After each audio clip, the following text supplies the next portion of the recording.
কাজ না করে। এরপর আমরা ঘোস্ট একা অ্যাভাস্টারকে দেখতে পাই। একে আমরা প্রথমে দেখতে পারি অ্যান্টম্যান মুভিতে। তার শরীর ফেস করে মানে গায়েব হয়ে যেতে পারে, কিন্তু ব্যথা সহ্য করতে পারে না। এরপর আমরা রেড গার্ডিয়ানকে দেখতে পাই, ইউলিনার বাবার মতো রাশিয়ান ক্যাপ্টেন আমেরিকা। দেখা গেছে ব্ল্যাক উইডো মুভিতে প্রথম। এর পেট মোটা, গাল বড়া দাড়ি, কিন্তু শক্তির কোনো কমতি নেই।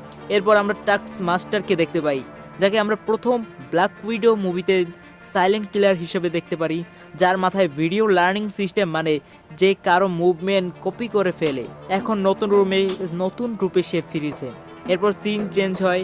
এখানে আমরা প্রথমবার দেখি টিমের সদস্যরা একসাথে হচ্ছে, প্রতিটি চরিত্র আলাদা আলাদা ক্ষমতা নিয়ে হাজির। ভ্যালেন্টিনা সবাইকে মিশনের জন্য প্রস্তুত করছেন, ঘোস্ট তথ্য সংগ্রহ করছেন, আর টাস্কমাস্টার সবাইকে একসাথে কাজ করার উপদেশ দিচ্ছে। এরপর সিন চেঞ্জ হয়। ভ্যালেন্টিনা মিশনের দিক নির্দেশনা দেয়, যেখানে লক্ষ্য হলো পুরাতন সোভিয়েত ল্যাবরেটরি থেকে গ্রিপস্টোন খোঁজা। সবাই এই মিশনে যাওয়া বাধ্য।